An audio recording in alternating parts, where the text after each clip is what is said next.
early on, these emails would go out, like in the character team, and they'd send these videos, and they'd show like what they can now do with the eyes, or what they can like now get sweat happening on the skin. I'm just like, this is ridiculous, and kind of super rad.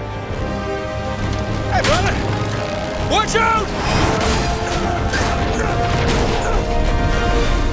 To see what Uncharted on a next-gen console is going to look like, that was a question we just had to find out for ourselves. I think the biggest design thing that came out of the new hardware was literally just the bigger spaces. We have bigger levels than we've ever had before. Maybe 10 times the size, at least, of explorable space. The challenge for us is, and the thing that's been super hard, is like, how do we give you more choices and make the pacing feel just as intense as when things have been more linear for us? It does introduce challenges as far as telling a very specific story. Well, you still have point A to point B, you just have different branches now to get there. So you've got 3 or 4 different ways to get there, but you still have to get there. Now, the complexity comes in that every one of those ways has to be thought out and well designed. And we were able to kind of stick by kind of a core tenet of, I think, of what Naughty Dog's art is all about, which is this handcrafted, this very hand-placed, this very, very directed, every step along the way, kind of composition of art. We let you have a lot of choices, but it's like, it's moving forward at a very fast pace. Cut right! Wait, don't worry, I got this! Got this! I don't got this!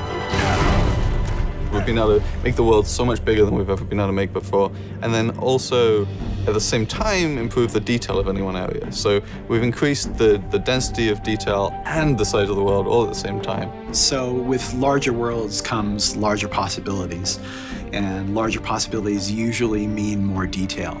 In fact, that's one of the things that we're really shooting for in this game is a higher level of detail on the PlayStation 4 and the experience for our gamers. So the resolution involved in that requires a lot more work and a lot more thought and a lot more time. It's not just, any old dirt will do. It's a very specific dirt. And how wet is that dirt? How many pebbles are pushing up in that dirt? And you take that consideration and you apply it to everything.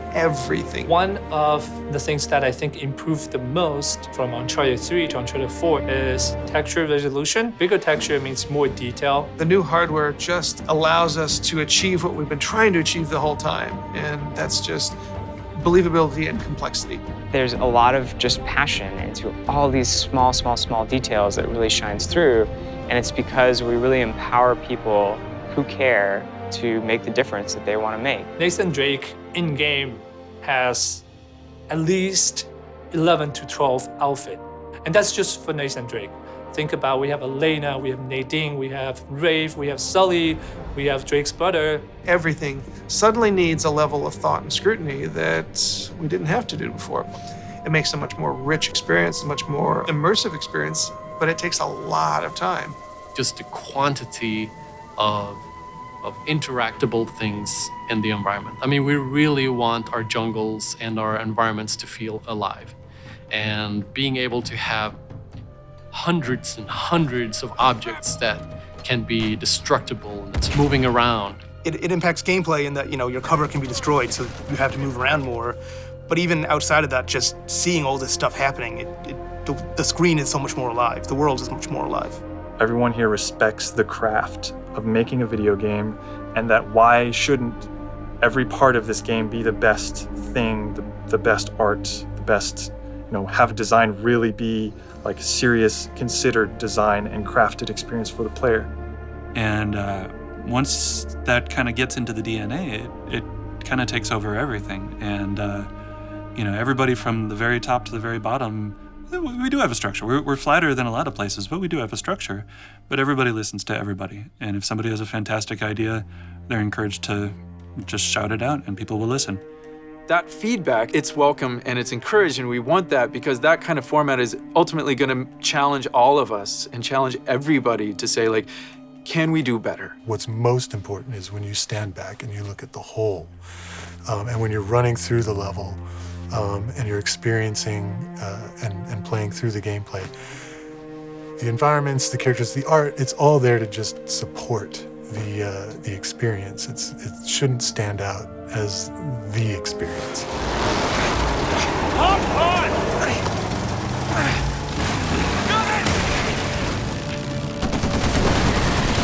Here, take this! It's really an interesting challenge. Like, if we do our job right, hopefully people are not going, wow, that's great animation. They're just engrossed and they're believing it. I think we lost him. Hey, Nate, we can never, ever come back to this city. Add it to the list. The biggest change we've had in Uncharted 4 would be the use of the head cams and the facial markings, facial animation. For the first 3 games, this has always been hand animated. Now we're in a unique situation that we're now capturing those actors' faces and we're getting all the great details that brings in, and then we inject the look and feel that we've come to expect from the characters that we know. Every animator that we hire at Naughty Dog has to be really good with working with motion capture, because a lot of their job will be doing that. But they also have to be a really, really good animator, because when we do need to animate something that we can't capture, it has to look exactly like something that we captured. Yeah, can I help you? Yeah, I'm looking for my little brother. Sam? It's good to see you again, Nathan. God, Sam. Oh, all right. Take it easy, take it easy. Last gen, you'd actually get a black frame between gameplay and cutscene, which would mean it kind of takes you out of the experience. It's a little tell. Okay, now it's just I'm watching something. So that's been a huge thing that the PlayStation 4 has allowed us to do, that all of our cutscenes are now in-game. What it boils down to is blurring the line between when do we kind of make this a pure cinematic moment that you just sit back and enjoy, versus actually saying, no, we need you right now, do your thing. People don't only want to watch passively a story, they want to be able to participate in it. I think the focus, as always, is what serves the story. And traditionally, and this isn't any different, we try to keep as much of the big action in the hands of the player. So it's not something that you finish something in the game and then get to watch. It's something you get to experience. You reach that point yourself. What we're trying to do is make them richer, make them more playable, give the player more options within those set pieces. So to have like a really interesting combat encounter with a lot of different options and a lot going on within a set piece that's falling apart all around you. The gameplay, the environment, the music, everything is coming together to make you as the player feel like you're Nathan Drake and to feel like you're on this grand adventure.